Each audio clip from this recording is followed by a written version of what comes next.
Je serai les modérateurs pour le webinaire d'aujourd'hui qui va porter essentiellement sur la Guinée. Nous allons passer ensemble avec vous 1h30, soit 90 minutes. Nous avons pour aujourd'hui 8 présentations, 8 présentations. Et sur les 8 présentations, il y en a 7 qui sont enregistrées. Nous aurons la présentation du coordonnateur national. Nous aurons les présentations de partenaires, Site Servers, HKI et OMS. Et nous aurons aussi quelques présentations succinctes de pays voisins à la Guinée, à savoir la Côte d'Ivoire, la Guinée-Bissau, le Libéria et le Mali. Avant que je puisse donner la parole au présentateur, le premier présentateur, qui est le coordonnateur national, je voudrais partager certaines petites informations. Nous avons pour aujourd'hui de traduction en français, traduction en anglais, traduction en portugais. Si vous voulez suivre le webinaire à la langue de votre choix, vous n'avez qu'à aller sur l'icône Globe, là où il y a interprétation. Ça, c'est de 1. De 2, au cas où vous aurez besoin de poser une question, vous pouvez utiliser l'espace chat pour poser votre question. Vous comprendrez qu'il y aura beaucoup de présentations. Peut-être que le temps imparti pour pouvoir poser les questions peut être pas suffisant. Donc, vous pouvez déjà poser vos questions dans l'espace chat. Comme ça, les personnes concernées à qui vous adressez vos questions peuvent déjà y répondre. Et enfin, cet webinaire sera enregistré et nous osons croire que vous avez déjà donné votre consentement pour son enregistrement. Donc, comme je le disais, nous avons 8 présentations aujourd'hui. La première présentation est celle du coordonnateur national de lutte contre le programme onchocercose et filariose lymphatique, ou bien la maladie tropicale négligée à chimiothérapie préventive. C'est le docteur Diallo Nou Konkouré. Il a une grande expérience en tant que coordonnateur. Il a aussi servi comme conseiller expert de l'OMS dans différents pays. Donc, sans plus tarder, je m'en vais demander aux collègues de nous balancer la présentation enregistrée du docteur Diallo Nou Konkouré. Merci. Mesdames et messieurs, bonjour. Merci d'avoir accepté l'invitation webinaire Guinée sur le réseau mondial d'élimination de l'onchocercose en ce jour 22 juin 2023. J'ai le plaisir de partager avec vous les progrès vers l'élimination de l'onchocercose de Guinée. Je m'appelle Nou Konkouré Diallo. Je suis le coordonnateur du programme national de lutte contre les maladies tropicales négligées à chimiothérapie préventive. Notre présentation sera articulée sur 7 points.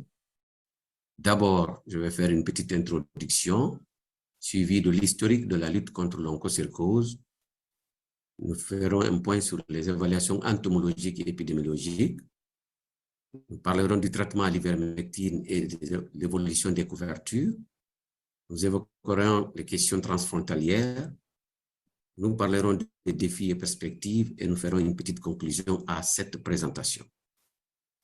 Sur le plan de l'introduction, il faut noter que la Guinée fait partie des pays de l'Afrique de l'Ouest, bordée par l'océan Atlantique à l'ouest, et limitrophe à 6 pays que sont la Guinée-Bissau, le Sénégal, le Mali, la Côte d'Ivoire, le Libéria et la Sierra Leone. Pour une superficie de 245 857 km², avec une population en 2003 estimée à près de 14 millions, il faut savoir que le climat de la Guinée compte 2 saisons, une saison sèche et une saison pluvieuse de 6 mois chacune.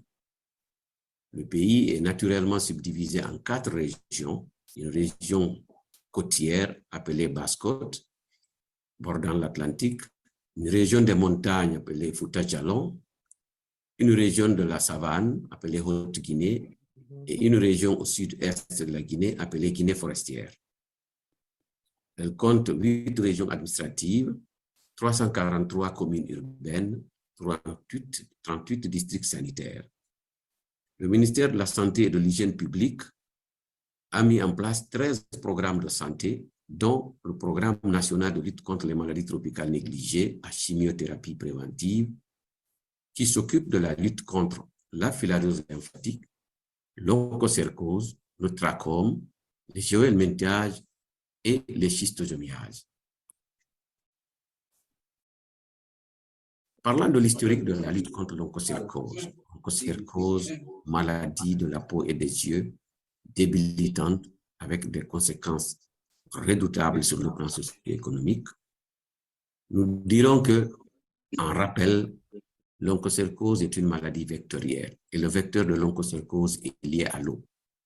Par ce fait, donc, la Guinée ayant un vaste réseau hydrographique qui compte plus de 12 bassins fluviaux à écoulement permanent, avec des débits d'étiage observés entre février et mai, et des débits de hautes eaux se situant entre août et octobre, débits souvent supérieurs à 500 mètres cubes par seconde, ce qui est très propice au développement du vecteur. Historiquement parlant, depuis déjà 1960, des experts allemands avaient signalé la présence des simili-piqueuses pendant toute l'année sur les bassins qui avaient été visités. Ainsi, la Guinée a fait partie des pays de l'extension ouest du programme de l'OMS appelé OMS-OCP, Onchocerciasis Control Programme, de 1986 à 2002. Les premières activités du programme ont démarré réellement en 1986, donc avec des prospections larvaires, des captures et dissections des stimuli sur la quasi-totalité des rivières pérennes, afin de fixer les limites d'intervention du programme dans le pays et déterminer les espèces de vecteurs. Par l'identification morphotaxonomique, plusieurs espèces du complexe Simulium ont été identifiées, notamment le Simulium damnosome sensostricto, le Sirbanome, le Squamosome, le Simulium yaense, le Concurrensé et le Menencaia. Il a été également noté que la transmission la plus forte sévissait pendant l'hivernage de juin à fin octobre et une hyperendémicité dans les années 80-90 avec des charges microfilariennes élevées et des forts taux de lésions oculaires et de cécité onchocercienne. Les zones d'infection moindres sont sur le bassin côtier ouest, y compris le haut bassin du Rio Courbal vers la Guinée-Bissau, et le bassin du Contouré au centre, qui était hypoendémique. Sur les hauts bassins du sud-est, il faut noter que l'épidémiologie de l'onchocercose revêtait un faciès forestier moins cécitant. Ainsi, 3 zones de prévalence ont été déterminées. Zones hypoendémiques, qui se trouvent sur la carte à droite en bas, en vert, soit 9 districts sanitaires, et des zones méso-hyperendémiques, le reste du pays.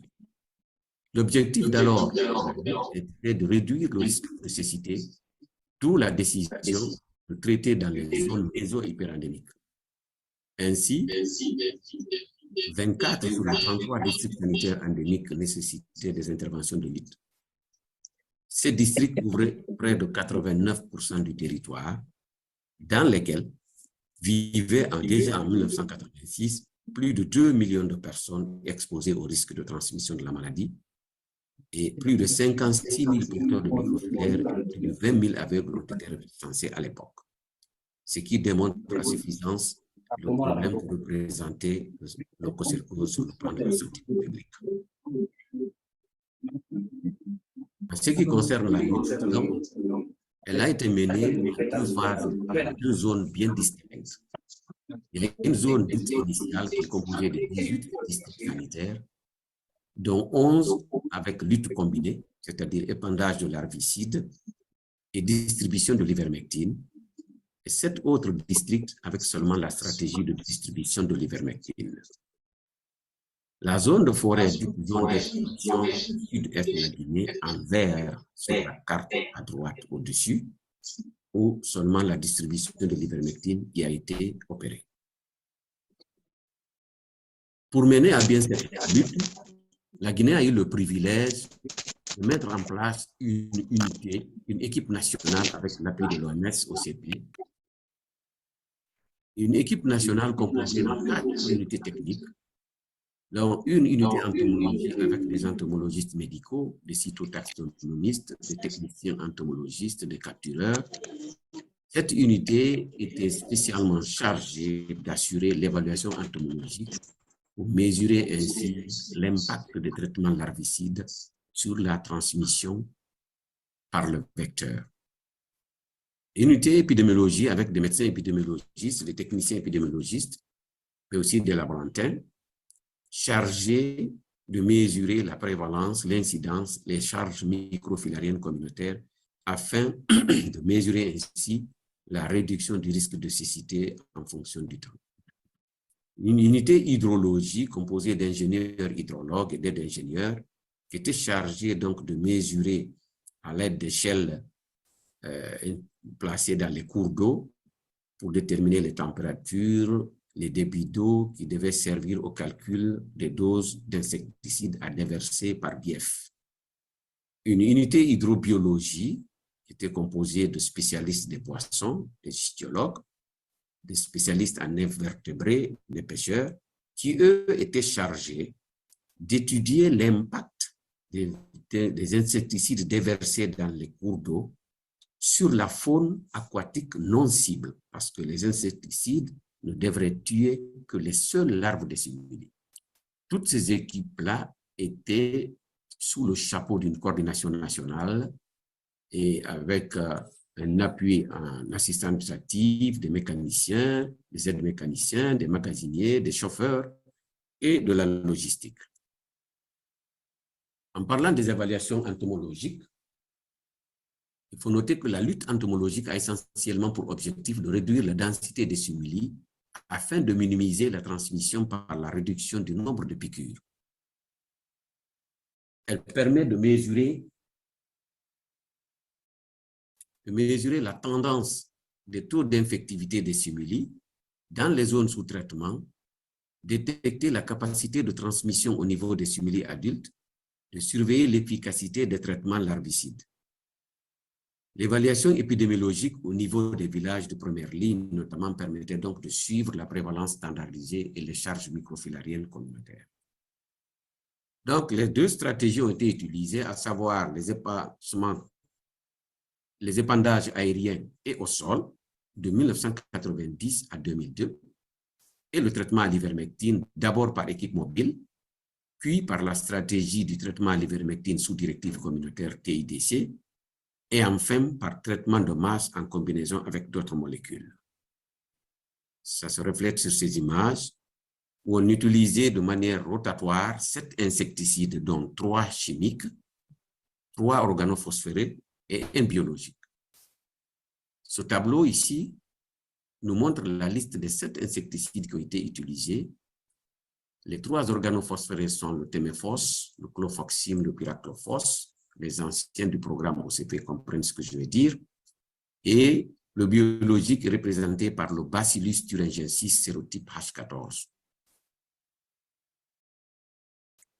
Et les activités d'évaluation entomologique permettant de mesurer le niveau de transmission se déroulent de manière suivante.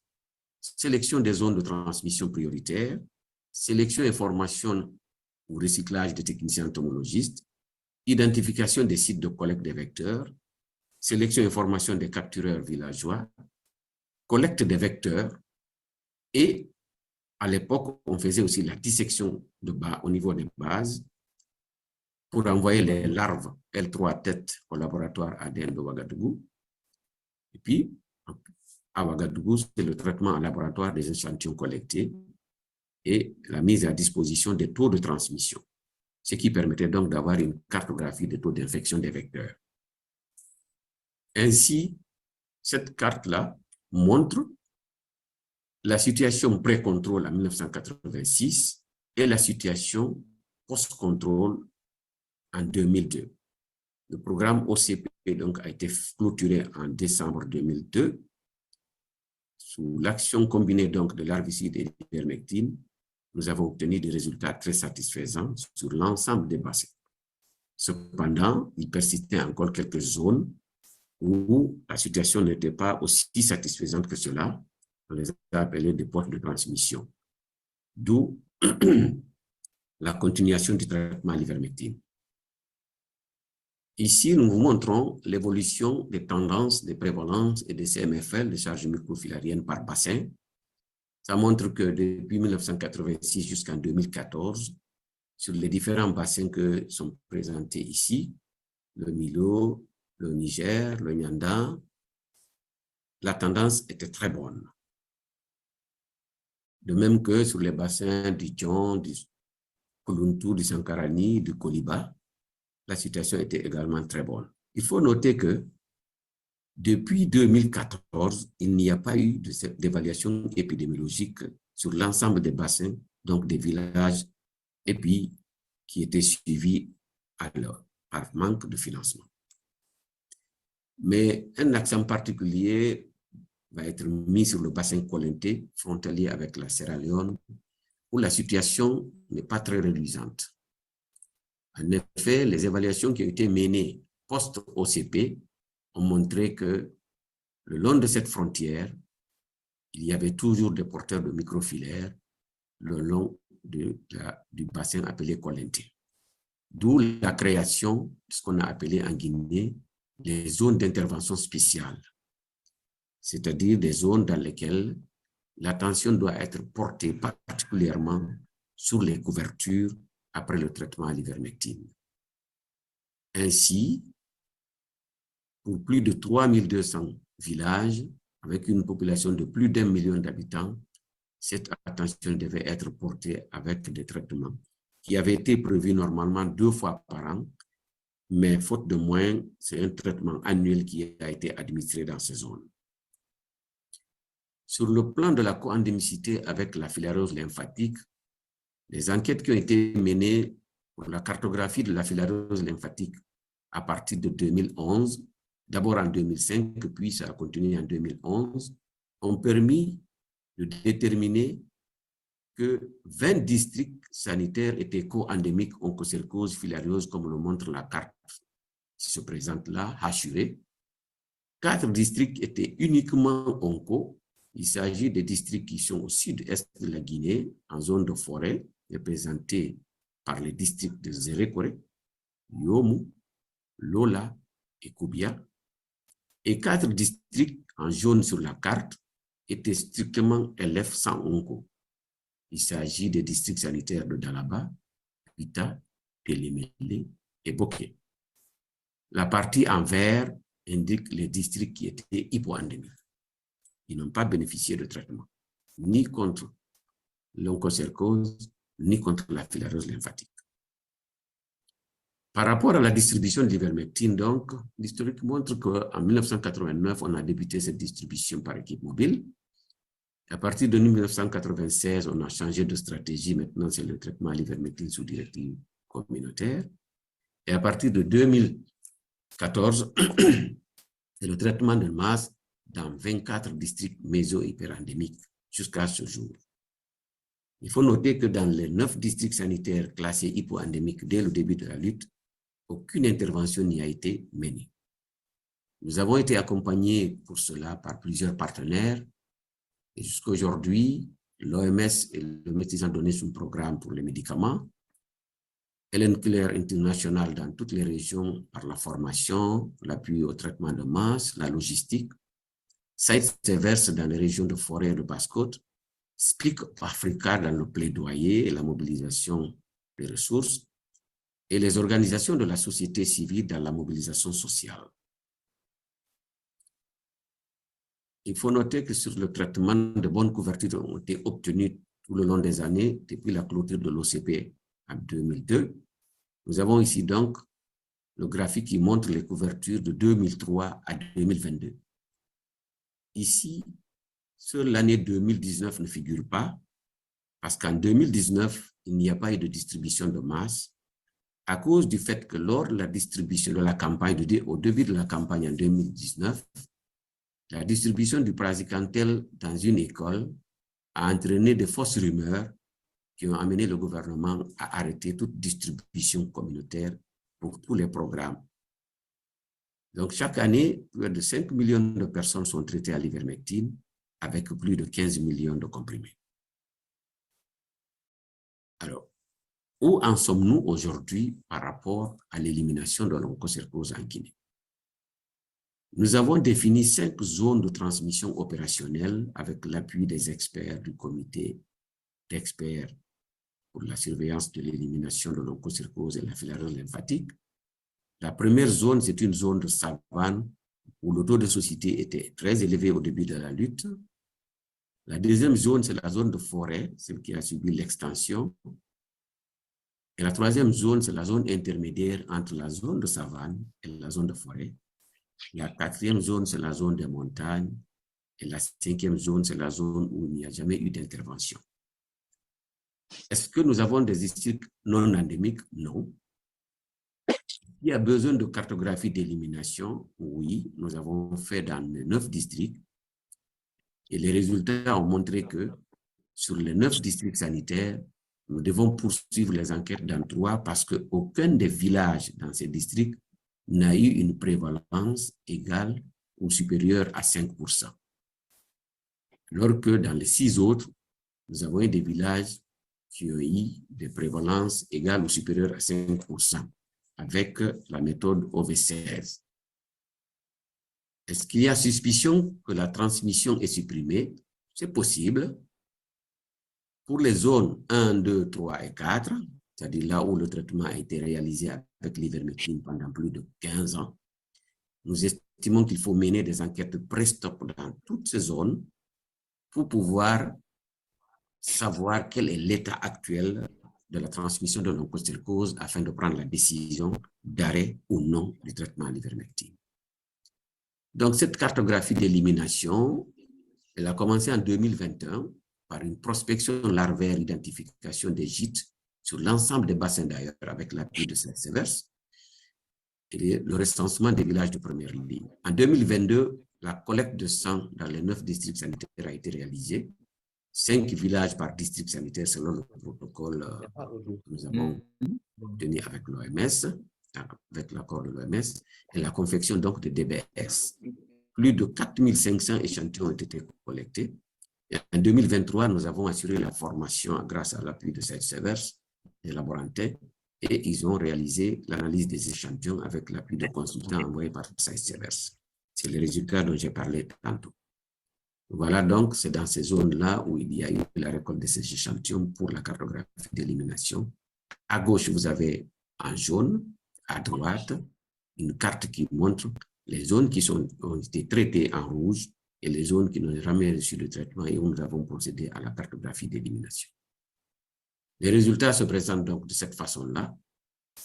Comme je l'ai dit, 3 districts, à savoir Bofa, Dalaba, Pita, où aucun des villages n'a eu une prévalence égale à 5%, nous devons poursuivre la deuxième phase donc de la cartographie. Tandis que dans les autres districts sanitaires, nous devons intégrer la distribution de masse de l'ivermectine à partir de 2024.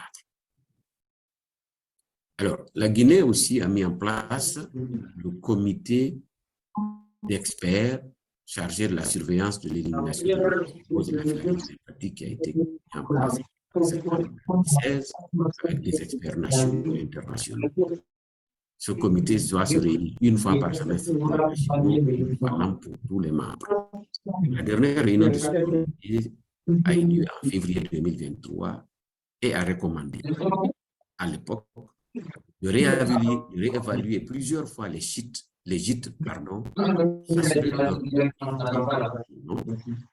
puisque avec le changement de traitement, certaines caractéristiques des gîtes peuvent changer d'une saison à une autre. De finaliser la carte des zones de transmission opérationnelle, ce qui est déjà réalisé puisque je viens de vous la présenter. À l'époque, au moment de cette réunion, cette carte n'était pas finalisée. Et de réaliser les enquêtes pour déterminer l'état actuel de la maladie, ce que nous projetons faire, les enquêtes pré-stop dans 12 districts sanitaires, dans certains bassins, 12 bassins, vont être visités d'ici la fin de l'année et les autres pour l'année prochaine. d'accélérer la formation des techniciens de laboratoire pour l'analyse des échantillons, ce qui est déjà fait, et de faire les analyses cytotaxonomiques des larves collectées pendant la cartographie des gîtes. Nous avons déjà collecté ces larves et nous les avons expédiées à l'Université du Ghana chez le professeur Denis Boitier pour nous aider à faire l'analyse cytotaxonomique. Par rapport aux questions transfrontalières, la Guinée a 6 pays frontaliers, comme je l'ai dit au début, mais là où la situation est préoccupante, c'est surtout avec la Sierra Leone et peut-être le Libéria, puisque sur le plan anthropologique, socio-anthropologique, il y a un mouvement important de ces populations entre ces pays-là, mais également, comme vous le savez, ces pays ont connu des guerres civiles et pendant plusieurs années n'ont pas fait de traitement. Ce qui fait que, donc, il y a eu certainement des cas de personnes qui ont raté des traitements de part et d'autre.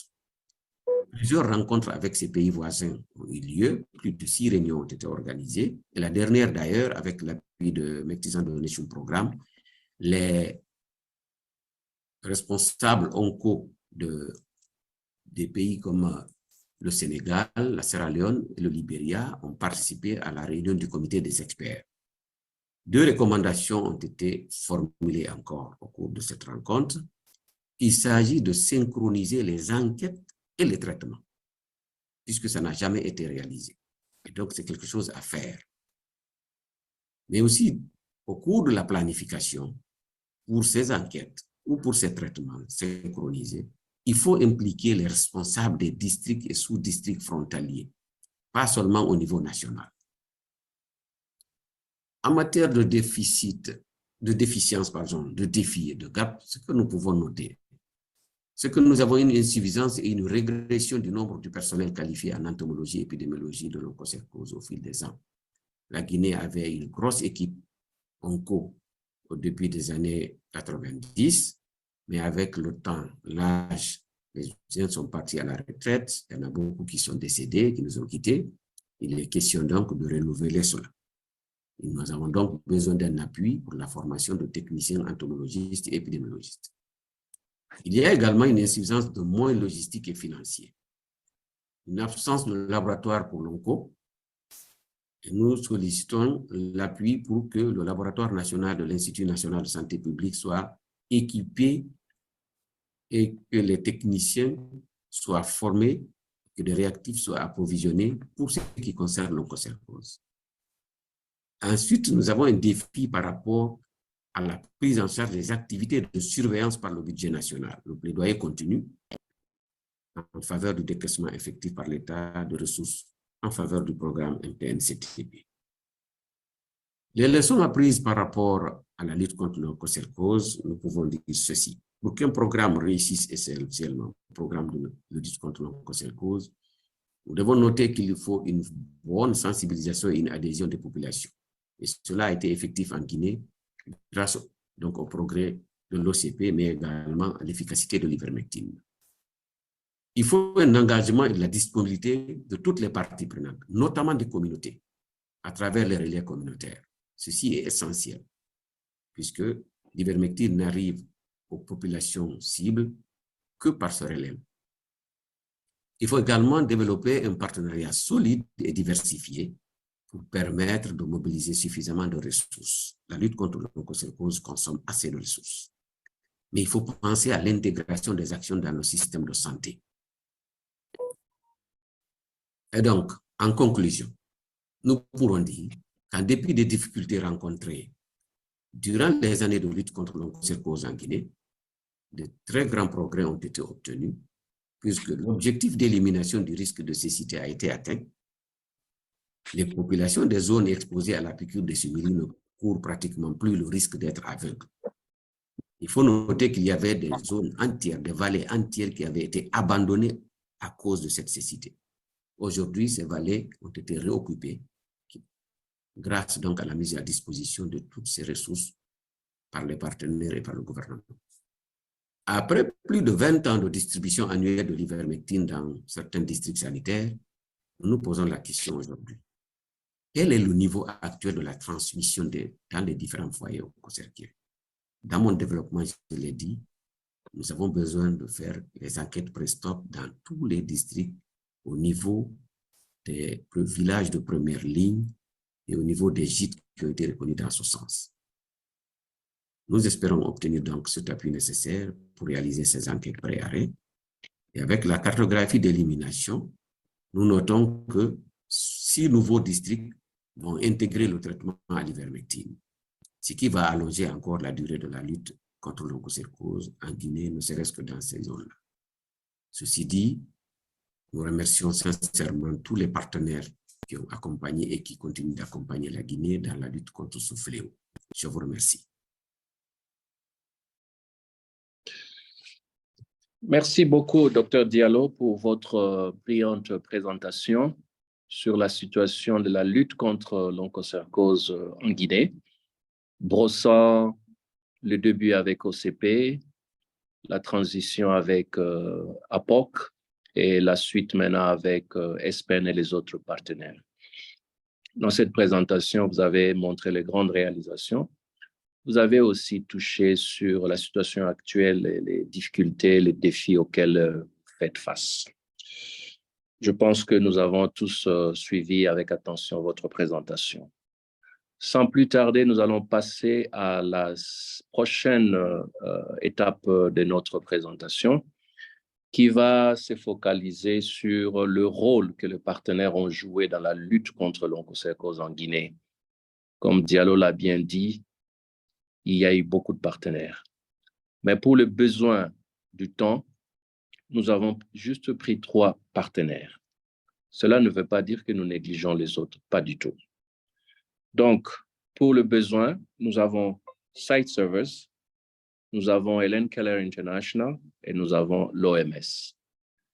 Et nous allons vous balancer la présentation enregistrée de ces 3 partenaires et ils vont nous présenter leurs contributions et quels sont les moteurs qui ont conduit au progrès à la situation actuelle. Sans plus tarder, nous commençons avec Site Servers, suivi des HKI et de l'OMS.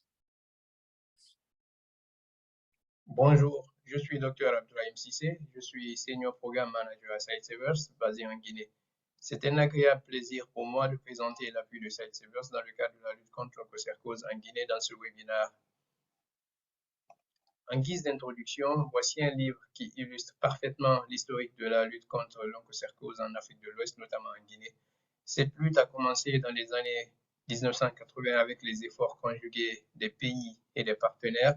Et depuis, l'appui de Site Servers a été prépondérant dans la lutte à travers des évaluations et les traitements communautaires. Cet appui historique continue encore à nos jours à travers certaines stratégies de lutte contre l'onchocercose. Il s'agit des traitements de masse débutés en 1993 avec le projet de distribution communautaire d'ivermectine dans 1648 villages et le deuxième projet avec la même stratégie entre 1998 et 2019 dans 1948 villages. Ces 2 projets ont fait suite au programme ASCEND avec le passage du TIDC au traitement de masse. Ce programme qui a malheureusement été arrêté en 2021, mais malgré tout a permis en une année de traitement d'atteindre plus de 2 millions de personnes dans 8 districts sanitaires en 2021. L'appui de Site Servers a porté sur les évaluations et nous avons supporté la réalisation des enquêtes épidémiologiques et entomologiques dans les années 2000. Ces enquêtes ont été mises en œuvre par le Programme national de lutte contre l'onchocercose, la cécité et les maladies tropicales négligées, PNLOC d'alors. Nous avons appuyé la cartographie des sites de reproduction des simili dans 9 bassins fluviaux de la Guinée, et ce qui correspondait à 232 villages en 2021. Et aussi, la Guinée a commencé la cartographie d'élimination de l'onchocercose dans 9 districts sanitaires, dont la première phase vient d'être finalisée. L'appui de Site Servers a également concerné la coordination et le renforcement des capacités. En termes de coordination, nous avons appuyé le programme MTN-CTP à tenir les réunions du comité d'experts en 2020 et en 2023 Et spécifiquement, nous avons fait venir des experts internationaux pour discuter des questions d'élimination de cette maladie. Nous supportons également la participation du programme national aux réunions transfrontalières de l'Union du fleuve Mano en Sierra Leone, au Libéria et parfois en Côte d'Ivoire. Aussi, en termes de renforcement de capacité, il y a eu la formation et la certification de techniciens de laboratoire sur la technique diagnostique de l'onchocerca volvulus. Ces techniciens de laboratoire, aujourd'hui, au nombre plein, sont capables de produire des analyses, ce qui est un acquis majeur quand on sait le nombre d'enquêtes que le pays aura réalisées cette année et les années à venir. Nous avons également contribué à réhabiliter un laboratoire national qui va, selon les dires du coordonnateur, servir de laboratoire de référence pour le programme MTN en Guinée. Sur ce, je vous remercie de votre aimable attention. Nous passons à la deuxième présentation enregistrée de HKI.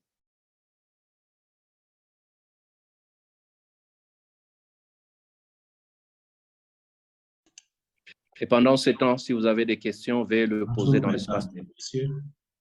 Bonjour, chers panélistes et chers participants à ce webinaire.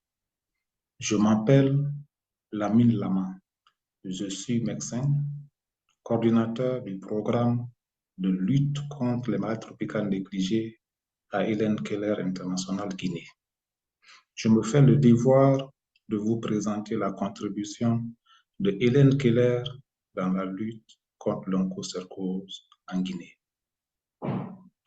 À travers le financement de l'USAID, Helen Keller Guinée apporte depuis 2013 un appui technique et financier au programme national, aux inspections régionales de santé et aux districts sanitaires dans la lutte contre l'onchocercose. Cet appui s'articule autour des éléments suivants: la commande et le stockage des médicaments à la pharmacie centrale de Guinée, le transport des médicaments de la pharmacie centrale de Guinée vers les districts sanitaires et les centres de santé pour la conduite des traitements de masse, le renforcement de capacité des acteurs impliqués dans la mise en œuvre des activités de traitement de masse contre l'onchocercose, la conduite des traitements de masse dans les districts endémiques à l'onchocercose, la production des outils de collecte de données et de suivi des indicateurs, le développement de protocoles pour les enquêtes de pré-arrêt, le traitement de masse contre l'onchocercose dans 11 districts en 2023. S'agissant des données qui ont conduit à la situation actuelle de l'onchocercose, je peux dire que l'engagement des parties prenantes au niveau central et local dans la conduite des activités de traitement de masse a permis d'obtenir de bonnes couvertures dans les districts endémiques avec plus de 7 millions de personnes qui ont bénéficié du traitement de masse contre l'onchocercose. Je vous remercie pour votre aimable attention et je reste disponible pour répondre aux questions. Merci. Merci beaucoup. Nous allons passer à la présentation de l'OMS. Si vous avez des questions, veuillez le poser dans l'espace chat. Tom, there's one question by Clarice from the NTD program in Cameroon, whether the support of USF can be also be provided to Cameroon. Nadia, on peut voir la présentation de l'OMS?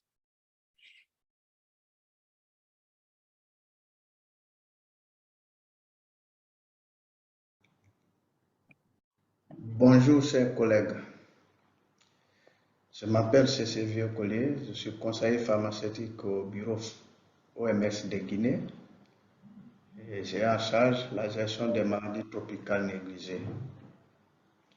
C'est avec plaisir que je prends part à ce webinaire sur l'élimination de l'onchocercose en Guinée. Le plan de ma présentation va s'articuler sur les succès, les défis du programme d'élimination de l'onchocercose en Guinée, mais aussi le rôle de l'OMS dans cette lutte et la position de la Guinée par rapport aux objectifs de la feuille de route pour 2023, 2025 et 2030. En ce qui concerne les succès, l'onchocercose a été éliminé comme problème de santé publique en Guinée depuis l'époque de l'OCP. Puis la transmission a été éliminée depuis 2013 avec APOC. Chaque année, nous procédons à des distributions de masse de l'ivermectine dans tous les districts méso- et hyperendémiques avec de bonnes couvertures thérapeutiques et géographiques.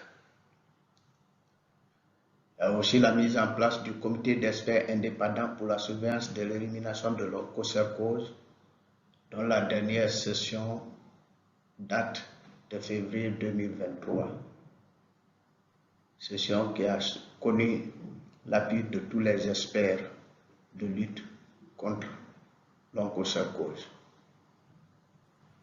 Il y a aussi la cartographie des sites de reproduction des larves de similus sur l'étendue du territoire national. Et la cartographie d'élimination dans les 9 districts anciennement considérés comme hypo-endémiques, dont 6 doivent poursuivre le traitement. Il faut noter aussi l'existence d'une équipe dynamique de lutte contre l'onchocercose, bien que démembrée. En ce qui concerne les défis, ils sont autour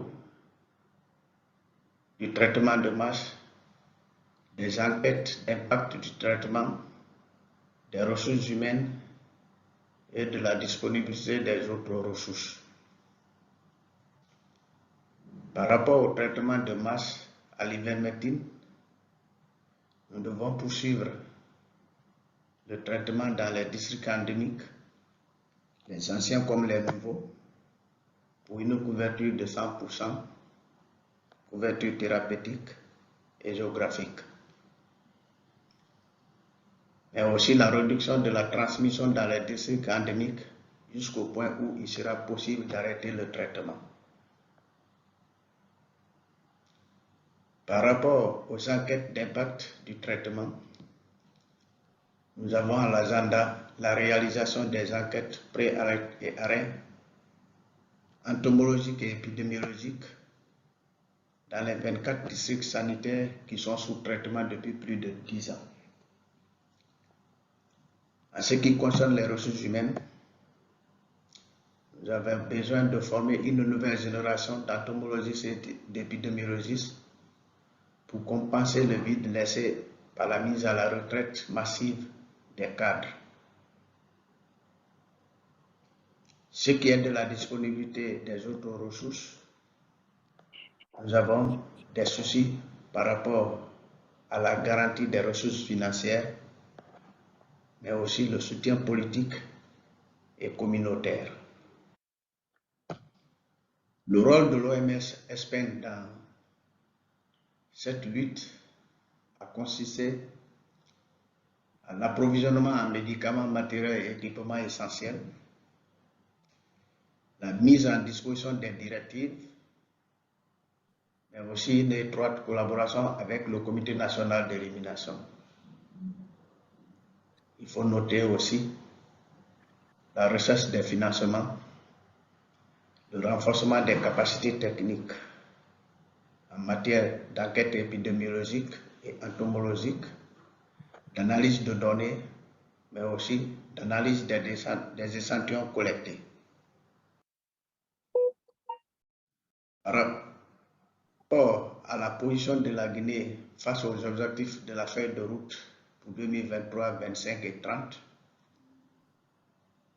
il faut conclure que la Guinée doit conduire les enquêtes pré-arrêt et arrêt dans les districts éligibles pour déterminer le profil épidémiologique actuel.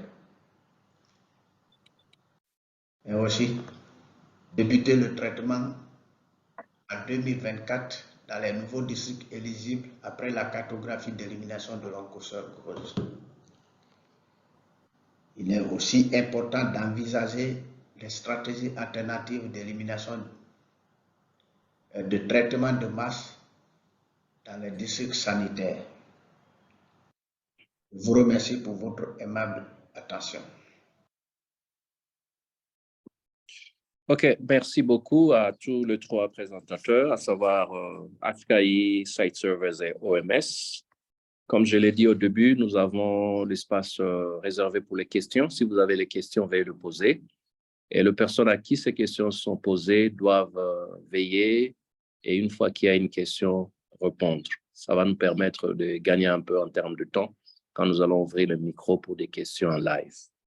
Nous allons passer à la prochaine étape de notre webinaire qui va se focaliser sur la collaboration avec le pays voisin.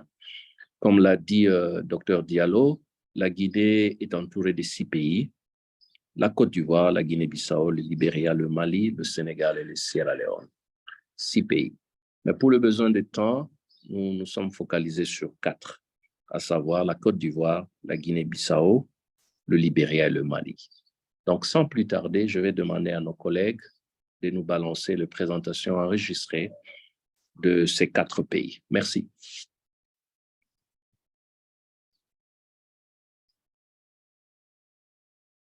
Bonjour à tous, je suis Dr Ngassa Hugues, médecin focal oncocercose au Programme national de lutte contre les maladies tropicales négligées de Côte d'Ivoire.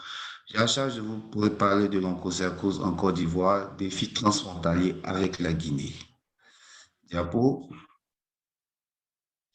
Nous aurons comme plan de présenter le pays, de parler de l'oncocercose en Côte d'Ivoire, de donner des informations sur les districts frontaliers avec la Guinée, de parler des différents problèmes transfrontaliers. Diapo. La Côte d'Ivoire est située en Afrique de l'Ouest avec une superficie de 322 462 km², avec une population de près de 27 millions d'habitants en 2022. La Côte d'Ivoire a comme pays frontalier au nord-ouest le Mali, au nord-est le Burkina, au sud-ouest le Libéria, au sud le golfe de Guinée, précisément l'océan Atlantique, à l'est le Ghana et particulièrement à l'ouest nous avons la Guinée. Diapo. L'oncocercose en Côte d'Ivoire.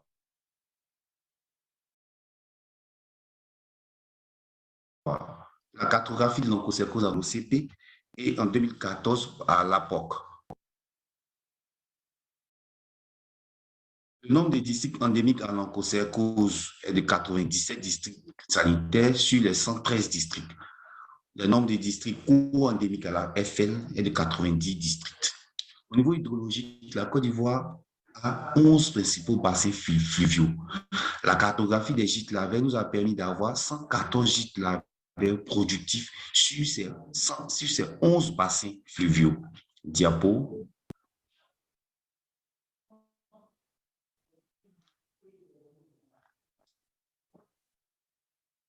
La Côte d'Ivoire et la Guinée ont une frontière. Cette frontière, nous avons 7 districts sanitaires, dont Danane, Ouanénou, Koro, Touba, Odiéné, Minignan et Biankouman. Ces 7 districts sanitaires sont endémiques à la filariose lymphatique. Nous sommes traversés, nous partageons ensemble certains bassins fluviaux tels que le Sassandra et le Cavali. Diapo.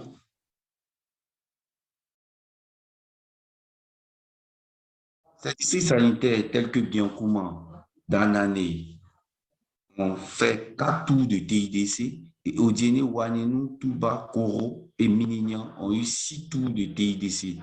Depuis 2014, début des traitements de masse de la filariose intégrée à l'oncocercose, nous avons fait 7 tours au niveau de Danane et de Biankouman. Et Odiéné et Minignan, ils ont bénéficié de 9 tours de traitement. Ouanénou, Touba, Koro, eux, ont bénéficié de 8 tours de traitement. Au niveau de ces districts, nous avons des couvertures géographiques de 100%.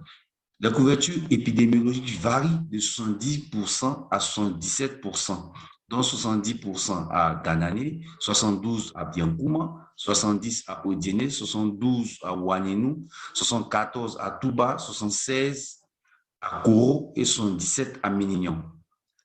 Lors de la cartographie des gîtes lavaires qui s'est produit cette année, nous avons découvert 3 gîtes lavaires productifs au niveau de Danane, 3 au niveau de Biancouma, 2 au niveau d'Odiéné, 1 à Touba et 4 à Koro. Cette année, nous prévoyons organiser les évaluations telles que le pré-stop au niveau de ces différentes zones, telles que Odiéné, Ouaninu, Touba, Koro, Minignan.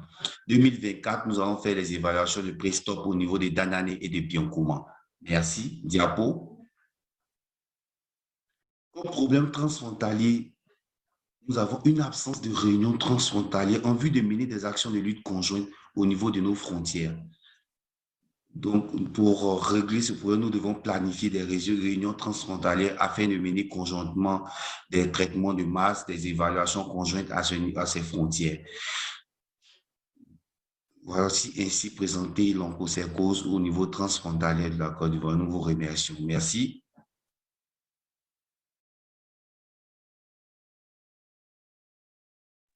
Merci beaucoup. On passe au pays suivant.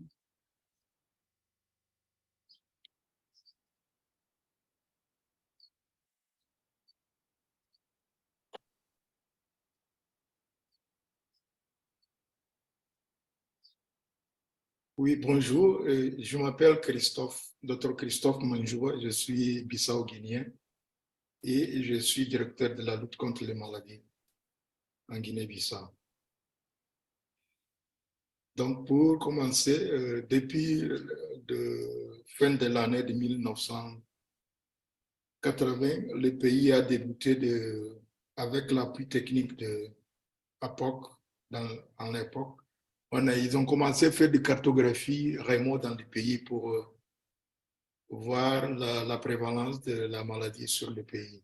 Donc, pendant ce temps-là, comme vous voyez dans la carte à gauche, le point en noir là, ce sont des points de capture du côté de Guinée-Bissau. À ce moment-là, ils ont identifié 14 points de capture pour le simuler. Donc, pour l'étude EPI, ils ont classé le pays dans la catégorie hyper-endémique, dans le foyer des rivières Rio Koroba, et méso-hypo-endémique dans les rivières Rio Jeba. Donc, les deux cartes là en haut, ça montre ça. Donc, depuis là, ils ont commencé à faire des traitements dans les villages de première ligne, toujours, parce que le pays est endémique dans deux régions, la région de Gabou et Bafata, pour la maladie, et endémique aussi à filariose lymphatique. Donc, vous voyez, c'est ça. Donc, ils ont commencé avec, du côté du Sénégal, nous faisons la frontière avec la région de Vélingara, Tambacounda et Salémata, et en Guinée-Conakry avec le Bokeh. Donc, après ça, après quelques années de traitement, les premières évaluations EPI menées en 2007 ont montré que vraiment la situation a amélioré beaucoup par rapport à la situation de la prévalence. Donc, surtout dans le village à côté de rivière Rio Jeba. Peut-être ça, on peut expliquer ça, surtout parce qu'à côté du Sénégal, ils ont fait le barrage là que pratiquement l'eau ne coule pas vers nous, ici en Guinée-Bissau. Donc, mais de toute façon, dans le Rio Koroba, de toute façon, il reste toujours le problème. Comme on a fait en 2015, il montre que l'infectivité est toujours 3,14 au village de Kadé et Foulamor, en région de Gabon. Donc, les principales activités menées depuis là, de Raymond, depuis 1998, ils ont commencé à donner le médicament à le village là de première ligne. Donc, une autre activité importante qu'on avait menée en 2017 avec le soutien financier de Site Service et technique de l'OMS en 2017, On a fait une réunion transfrontalière avec les deux pays à côté, Sénégal et Guinée-Conakry, à Bissau. Et aussi, le pays a participé dans la même réunion au Sénégal, Mbou, en décembre 2019, avec le soutien technique d'un fonds de gouvernement sénégalais, OMS, et, entre autres. Et comme on a une autre activité minière, on a fait le mois septembre de l'année passée, on a mené la cartographie du gîte l'air vert, dans le sens de voir déjà l'objectif de l'élimination de la maladie. Pardon. Malheureusement, à cette époque-là, parce qu'il pleut beaucoup, on n'a pas arrivé à trouver les gîtes. Mais il y a des rapports sur la communauté qui est toujours le mouche pique. Donc, c'est-à-dire qu'il y a toujours que les gîtes l'avaient dans quelques endroits, mais à cause de la pluie, ce n'est pas possible d'arriver à trouver le gîte larvaire. Donc, c'est un handicap qu'on a trouvé pendant l'étude du gîte larvaire. Une enquête pré-stop, on a mené cette année au mois de février, mais toujours les échantillons, ils n'ont pas toujours analysé pour savoir quel est le point. Par rapport à la cartographie du gîte larvaire, on ne sait pas comment on n'a pas trouvé le gîte larvaire, comment on peut faire le lien avec les villages de première ligne, avec l'enquête pré-stop. Donc, on a besoin de clarification sur ça, et de côté des techniques de l'OMS. Comme acquis requise, on a fait le report toujours de voir si d'ici à 2030, selon la carte d'OMS, on peut peut-être éliminer quelques maladies. Ce qu'on peut démarquer, il n'y en a pas d'une intégration, ces relations qui permettent la synchronisation des informations entre les pays voisins par rapport à la campagne de masse ou bien des échanges des informations, des données comme ça, des études menées d'une l'autre partie. En Guinée-Bissau, nous, toujours, on n'a pas institué le comité national d'élimination de l'onchocercose, mais on a essayé, en 2017, on a reçu la visite du professeur Boaké.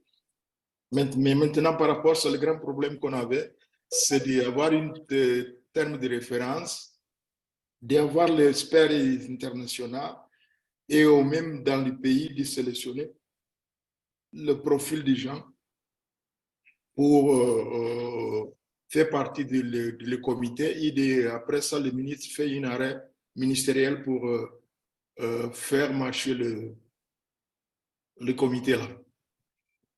Donc, comme défi majeur, on a, comme je viens de dire, l'institutionnalisation de ce comité-là, d'organiser de forme régulière la réunion entre nous, le pays voisin, pour l'échange des informations.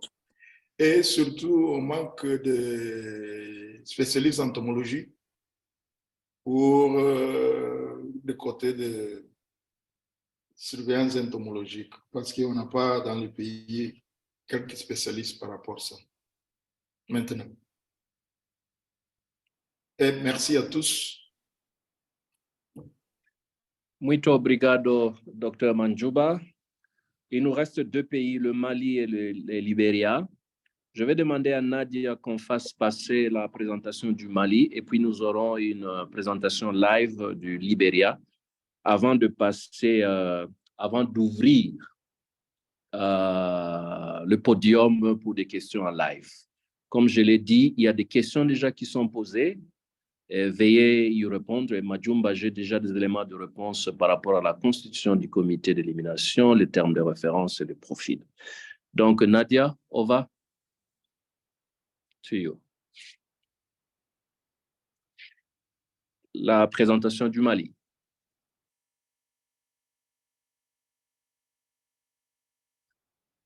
Oh, c'est le Libéria. On balance le Libéria.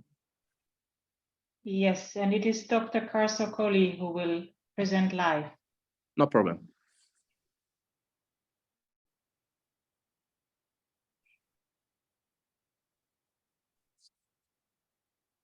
Dr. Koli, are you ready? Okay, so I understood it was Mali. That's what I was waiting. Yeah, you can go ahead since you have the floor. Good luck. So thank you so much.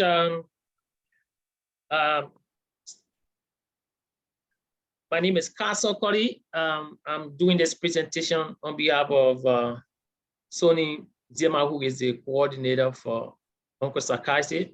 I am the director for the Integrated Neglected Tropical Disease Program in Liberia. So next slide.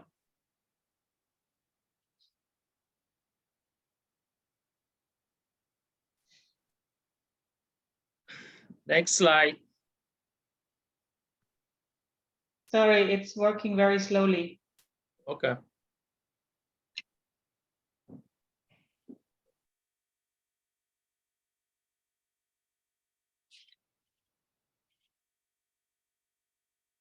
Sorry, it's not working.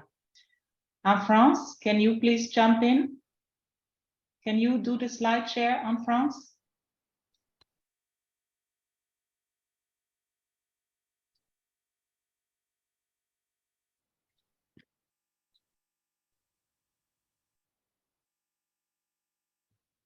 Oui, ok, je vais la retrouver.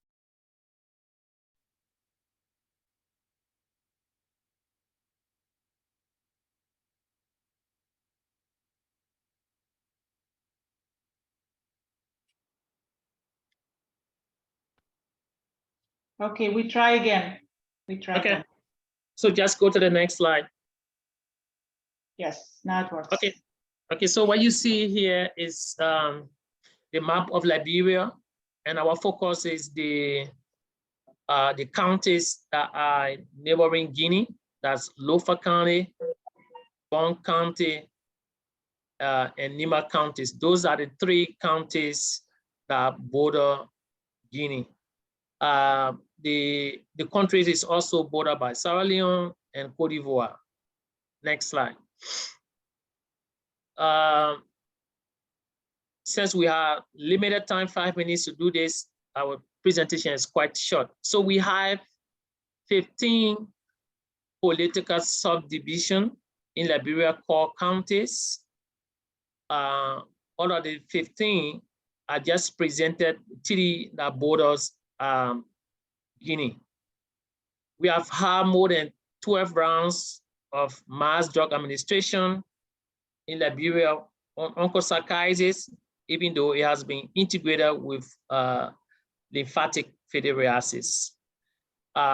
Moving forward, we've done entomological study and epidemiological studies, some to evaluate the impact of the mass drug administration that we have been doing. We have just revised the neglected tropical disease master plan, which includes OncoSarcoidosis elimination plan in detail. Next slide.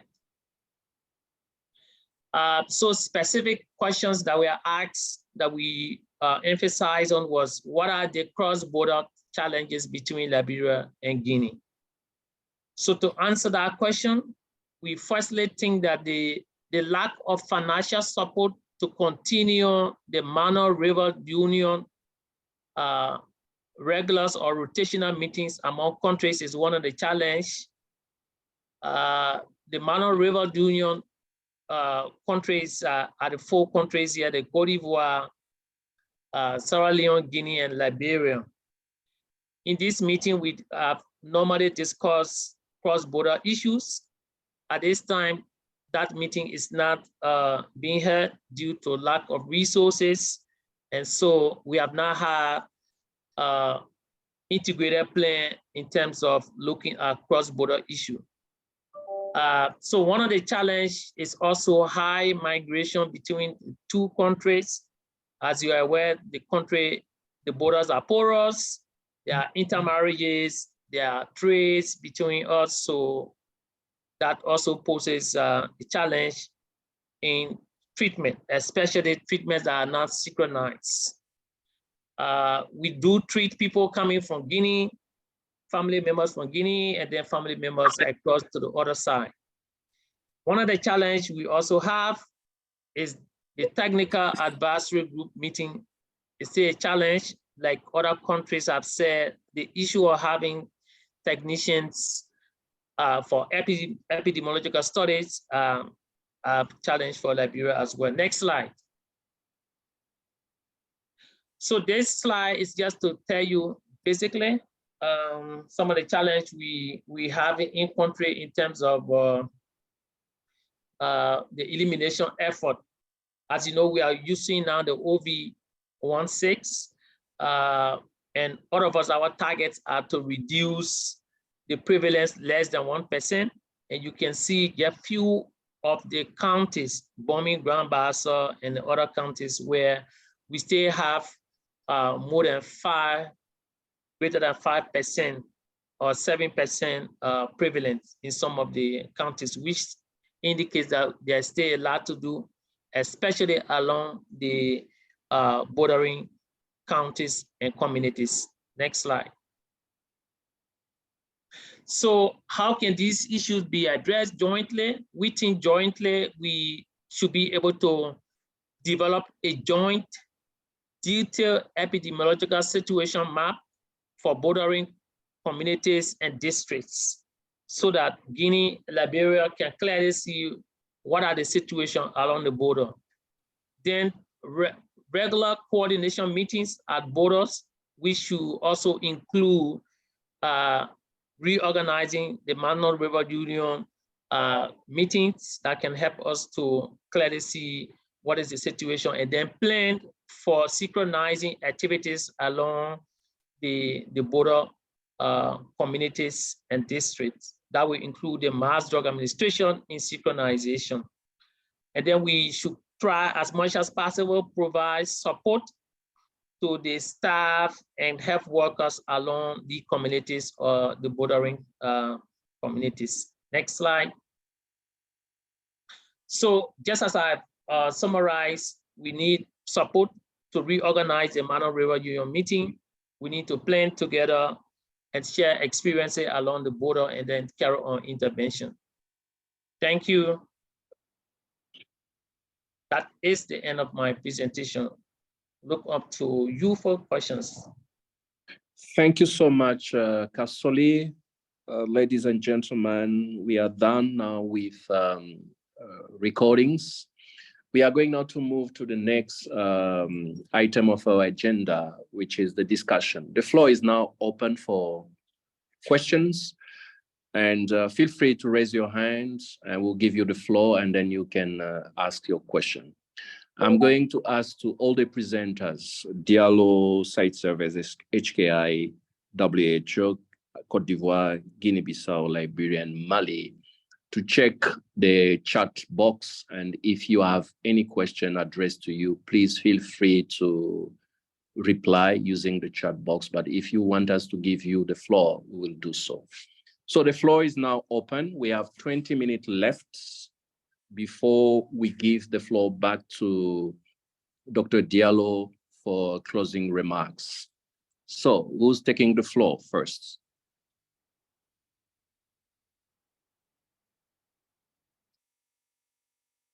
I'll be monitoring. Okay, maybe let me touch base on some of the questions raised at Diallo. Melkamou pose une question, la stratégie. Do we not show the recording of Mali? Oh, Mali, sorry. I was ahead of my time.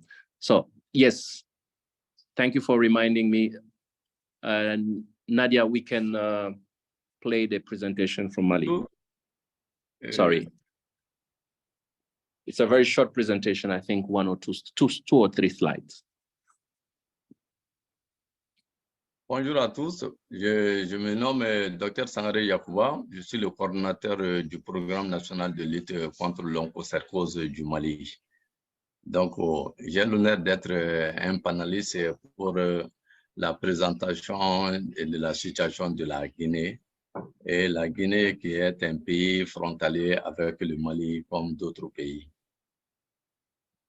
Voilà. Et la situation actuelle de la situation de l'onchocercose à la frontière Mali-Guinée, vous savez que le Mali avec la Guinée, quand vous voyez sur la carte maintenant, le Mali fait frontière avec la Guinée à partir de certaines zones.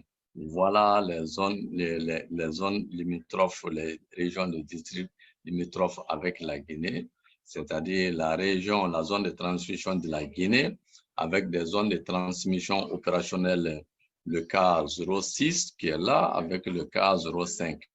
Et puis nous avons la zone de transmission de Kouloukoro, qui est la région de Kouloukoro, avec la zone K03, zone de transmission opérationnelle. Et nous avons aussi la région de Sigasso, qui est une zone de transmission opérationnelle, mais subdivisée en zone de transmission opérationnelle, et dont la zone K05 fait frontière avec la Guinée. Voilà, c'est l'ensemble de ces zones. Et il y a 3 zones de transmission qui est là, la région de Sigasso, la région de Kouloukoro et la région de Kaye. Donc, à chaque zone de transmission, nous avons 4 zones de transmission opérationnelles. Donc, vous avez montré sur la carte tout de suite, la zone de transmission est K06, qui se trouve dans la région de Kaye, et la zone de transmission K05, qui se trouve dans la région de Kaye aussi.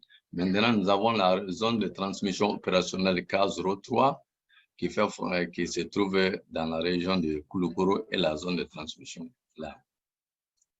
Et parmi ces zones frontalières avec la Guinée, après l'enquête pré-arrêt en 2001 que nous avons effectuée, la seule zone de problématique que nous avons avec la Guinée se trouve la zone de transmission K05 qui se situe ici, la zone K05 qui est un peu en problème avec la Guinée. C'est cette zone-là seulement où l'enquête pré-stop a montré que cette zone a une prévalence élevée par rapport à la prévalence au sein de l'OMS. Nous avons trouvé là-bas que la surprévalence chez les enfants de 5 à 9 ans était de 2,6, très supérieure, un peu supérieure au sein de l'OMS.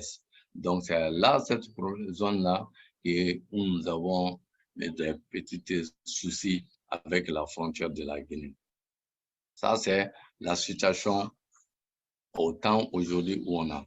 Donc, nous avons commencé à faire des actions dans cette zone, et multiplier le traitement, et faire une recherche socio-anthropologique pour voir pourquoi cette zone, jusqu'à présent, pendant des années, et que la prévalence est toujours élevée, pour qu'on puisse avoir des solutions pour accélérer vraiment l'élimination dans cette partie avec la Guinée. Bon. Les difficultés, vous savez que au niveau de la Guinée et le Mali, nous avons quelques difficultés. C'est des frontières tracées par les Blancs, c'est des frontières artificielles. Bon, c'est des zones où les populations sont confondues. Souvent, on a des problèmes de faire la différence entre la population du Mali et la population du Mali, surtout avec la grande mobilité des populations entre les deux pays. Et puis savoir, c'est des pays qui se partagent, qui ont les mêmes intérêts socio-économiques, c'est-à-dire ils font des mariages ensemble, ils se sont mariés entre eux, ils pratiquent les mêmes foires entre les différents pays. Donc vous voyez, c'est une situation vraiment un peu où la gestion doit être commune pour qu'on puisse résoudre toute la gestion frontalière au niveau de ces deux pays.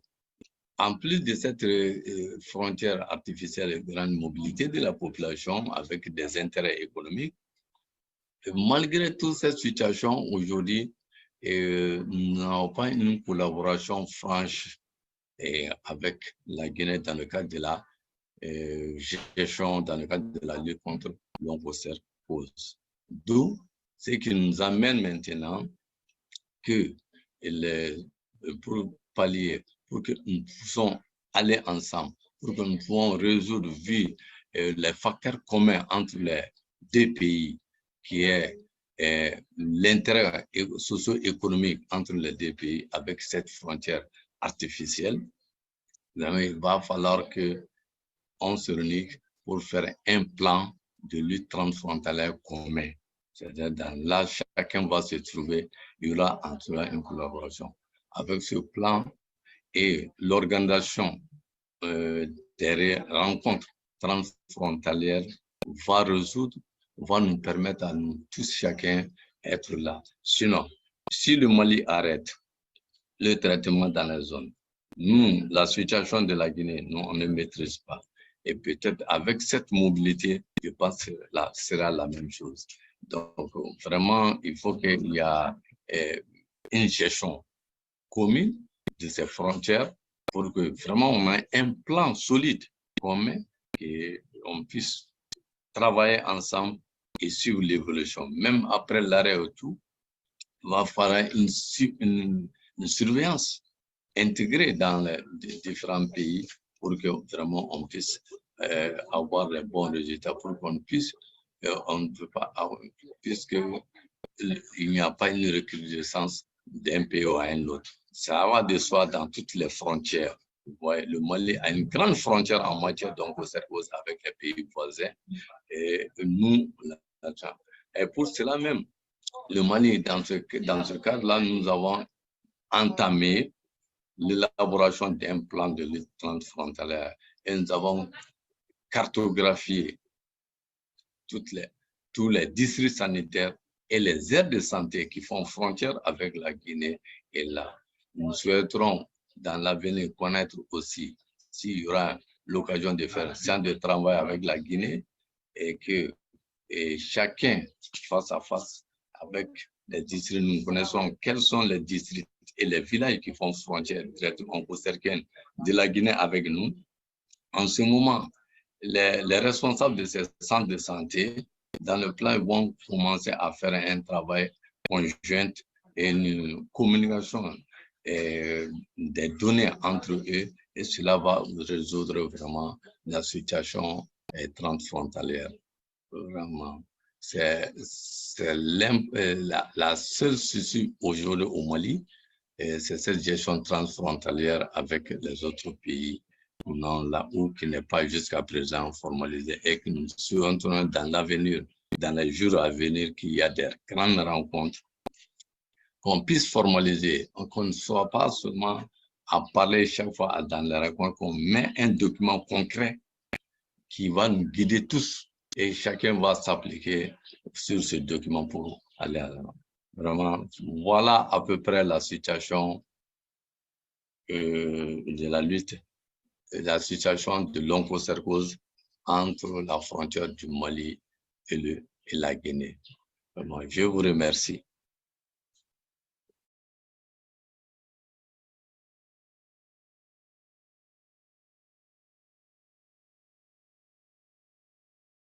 You are mute, Didier. Thank you, Nadia. Bonjour, You are bonjour, mute, sir. docteur. Bonjour, docteur Sangaré. Comme je l'ai dit avant, nous allons passer rapidement à la session questions et réponses. Nous n'avons pas beaucoup de minutes, pratiquement 10 minutes. Je vais donner la parole au docteur Diallo. Docteur Diallo, il y a des questions qui vous ont été posées dans le chat. Est-ce que vous pouvez le prendre et vous pouvez répondre rapidement à ces questions? Je vois, il y a une question en rapport avec la lutte antivectorielle, quelle était la faisabilité, le coût, qu'est-ce qu'on peut apprendre de cela. Il y a une question aussi en rapport avec votre cartographie, vous avez fait les gîtes larvaires. Et puis, il y a Frank Richard qui a posé une question. Je laisse d'abord la parole au pays et puis je pourrais peut-être répondre rapidement à la question de Frank. Diallo, vous êtes là? Docteur Diallo?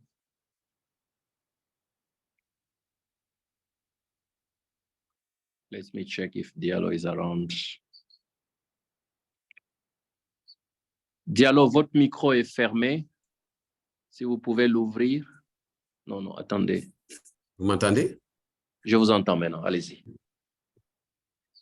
Nadia, vous m'entendez?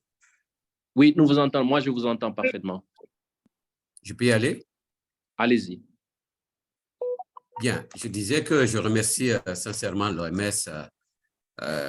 pour avoir organisé ce webinaire et tous les partenaires qui nous accompagnent, mais également tous les panélistes, tous les participants qui sont venus suivre ce webinaire sur la Guinée. Et merci à ceux qui se sont intéressés et posé des questions. Je pense que j'ai répondu au fur et à mesure sur le chat. Maintenant, je peux revenir quand même sur certains aspects. Lutte antivectorielle, c'est vrai que la lutte antivectorielle a pour objectif de réduire le nombre de simili-piqueuses afin d'agir donc sur la réduction de la transmission. Mais ça demande énormément de moyens en matière de spécialistes, que ce soit un entomologiste, un hydrobiologiste, un hydrologue, un technicien épidémiologiste, etc., etc. Et l'achat des insecticides à déverser dans les cours d'eau. Comme je l'ai expliqué dans ma présentation, il fallait des insecticides à mettre dans les cours d'eau et de manière rotatoire, selon le type d'insecticide. Donc, c'est extrêmement lourd. Je ne pense pas qu'aujourd'hui les pays soient en mesure de mener de manière à grande échelle la lutte antivectorielle. Peut-être qu'on peut la faire de manière isolée pour des zones de production agricole ou industrielle s'il y a une nuisance. Cela est peut-être possible.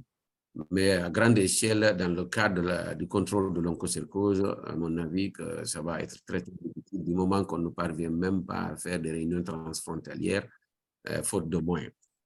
Maintenant, par rapport à justement ces questions transfrontalières, moi, je voudrais faire un plaidoyer, attirer l'attention de toute la communauté internationale pour qu'on puisse mettre des moyens à la disposition de l'OMS. Moi, je pense qu'il ne faut pas laisser les questions transfrontalières uniquement dans les mains des pays. Je veux dire que si l'OMS organise des réunions transfrontalières, appuie les pays dans l'élaboration des plans, mais également dans la mise en œuvre des enquêtes le long des frontières, que ce soit chapeauté par l'OMS, on n'a plus de chance que cela se réalise que si on laisse à chaque pays de le faire librement. Parce que c'est vrai que sur le plan théorique, c'est faisable, mais comme l'expérience l'a démontré, depuis des années, on fait des rencontres.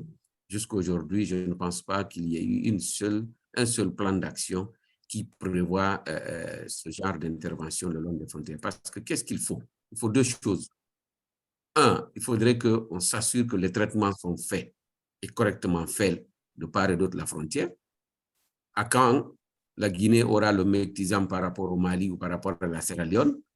Est-ce que c'est nous qui recevons le premier le médicament par rapport à ces pays, par exemple, etc. Donc, il y a des aléas qui font que parfois les uns sont en avance sur les autres et au moment où les uns sont prêts, les autres ne le sont pas. Et pour ça, je dis que ce serait mieux que cela soit chapeauté par l'Organisation mondiale de la santé, qu'on mette les moyens à leur disposition. Maintenant, les enquêtes aussi, on devrait les faire de manière synchronisée de part et d'autre pour essayer d'expliquer, donner les raisons des facteurs qui font que, par exemple, entre la Guinée et la Sierra Leone, il y a une augmentation, enfin, pas augmentation, il y a une persistance de cas. Mais cela ne nous étonne pas parce que nous savons qu'en Sierra Leone, pendant une dizaine d'années, pendant que nous on traitait de notre côté, il y a eu la guerre civile et des populations de ce pays se sont retrouvées pendant longtemps, des années, en Guinée avec leurs charges. Et nous les traitions. Mais depuis leur retour, peut-être qu'ils ont continué le traitement, je ne sais pas. Mais ça devrait être une question importante, supranationale, qui devrait être abordée avec l'OMS. Et je pense que ça aussi, c'est le mandat de SPN. Lorsqu'on met les moyens à la disposition de SPN, parce que si on veut éliminer l'onchocercose, on ne peut plus parler de situation de pays, mais il faut parler de situation régionale. Nous partageons les mêmes bassins fluviaux, parfois les mêmes espèces de vecteurs. Il n'y a plus de question de frontières.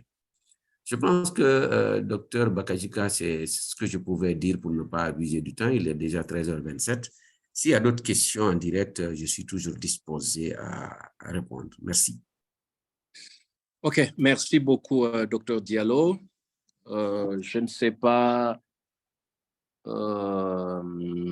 Merci pour vos éléments de réponse. Frank Richard, yes, we can't unfortunately project. On l'entend pas bien. Hein? Vous m'entendez maintenant? Vous m'entendez maintenant? Votre micro, Dr. Bakajika, on ne vous entend pas bien. Vous m'entendez maintenant? Vous m'entendez maintenant? Oui, on vous entend parfaitement. Okay, merci beaucoup. Diallo, votre micro est fermé. So to Frank Richard, unfortunately, we won't be able to present the map you requested for, but we know the situation in terms of district with more than 20-25, let's say, round of MDAs. We know areas where we think the transmission has been, we suspect the transmission has been interrupted. Yes, you raise a very good point. We need just to pack all the information that we have and produce such map. But for the time being, I won't be able to present it because I have to work with my colleagues in handling the data, Honorat and Kano, Jorge, to produce such a map. So that's what I can say to the question raised by Frank Richards.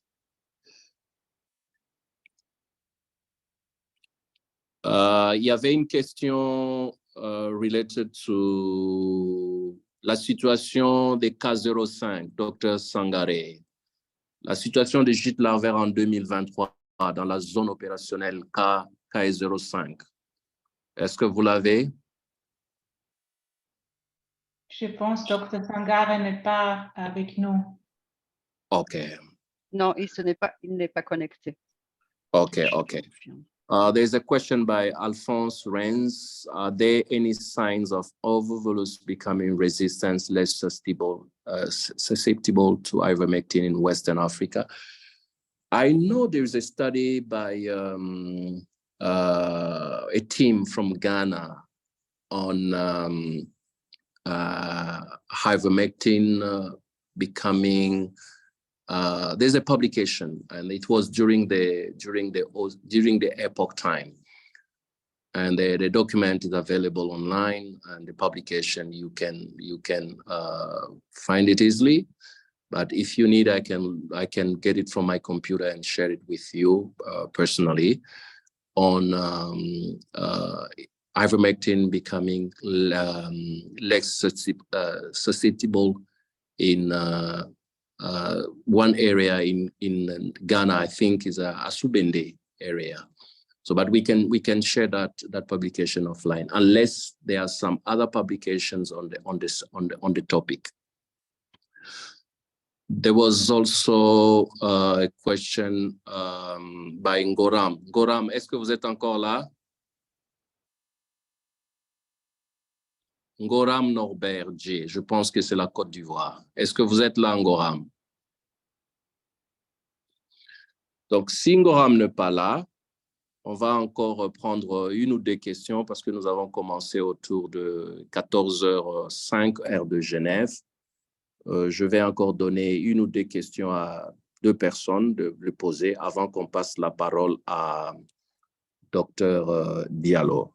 So if you have a question, yes, the floor is still open. We are going to bend a little bit, go up to 35 to 35. If you have a burning question, please feel free to raise your hand and we'll give you the floor. Mr. Ngoram, il est là, Didier. Goram, oui, vous pouvez poser votre question, effectivement. Moi, personnellement, je ne vous ai pas bien saisi. Vous avez la parole. Merci bien, Didier. C'était par rapport à la zone K05. Je voudrais savoir quelle était la situation des gîtes larvaires, s'il y avait des gîtes larvaires productifs et autres. Et puis, par rapport à la Sierra Leone, vous avez parlé de gîtes larvaires, vous avez fait la cartographie en période pluvieuse. Je voudrais savoir est-ce que pourquoi n'ont pas fait une session en période sèche. Voilà mes préoccupations. Je pense que c'était la Guinée-Bissau, je pense. C'est Majumba. OK.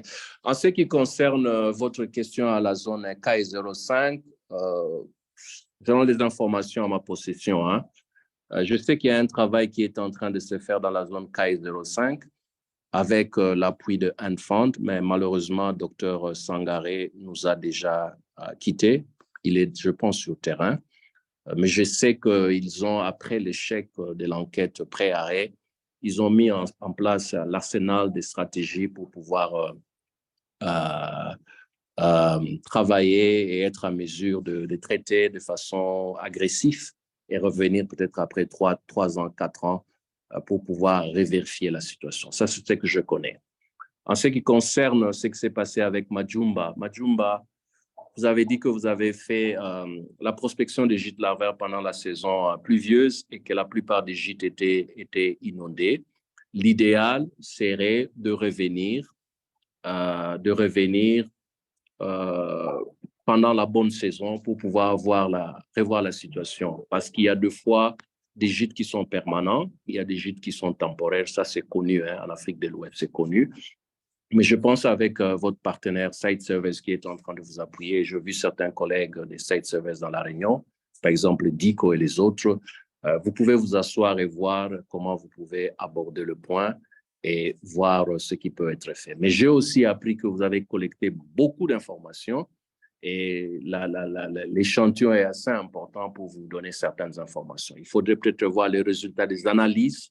Si jamais il y a quelques signaux de l'infection, c'est bien. Mais si jamais il n'y a pas de signaux de l'infection par rapport aux échantillons que vous avez collectés, vous pouvez revenir pendant la bonne saison pour pouvoir faire une autre identification des gîtes larvaires. Comme ça, vous avez la situation pour les 2 saisons et ça va vous permettre de savoir quels sont les gîtes qui sont permanents et quels sont les gîtes qui sont temporaires. Voilà un peu l'élément de réponse que je peux donner à Norbert. On est presque à la fin. Je pense qu'on a couvert un bon nombre de questions. Comprenez qu'avec le temps, on ne sait pas tout couvrir. Mais si jamais vous avez une question brûlante, sentez-vous à l'aise de nous la poser. Nous allons vous revenir avec des éléments de réponse beaucoup plus précis. Donc, sans plus tarder, il est déjà 14h33 heure de Brazzaville, 15h33 heure de Genève. On était obligé d'arrêter à 15h30. Je vais donner la parole au Dr Diallo pour les paroles de clôture de ce webinaire. Diallo, vous avez la parole.